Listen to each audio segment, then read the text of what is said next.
தேவதாசன் பார்வதி ரெண்டு பேரும் ஒன்று சேர்ந்த மாதிரி தோன்றுவாளே நான் விரும்பும் காதலி.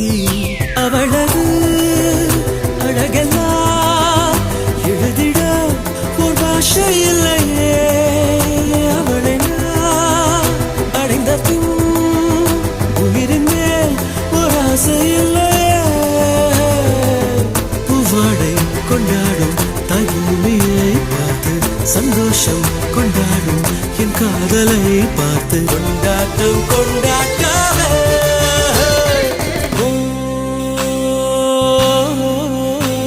அவள் உலக அழகியே நெஞ்சில் விழுந்த அருவியே. அவள் உலக அழகியே நெஞ்சில் விழுந்த அருவியே. அந்த நீல வெளியிலே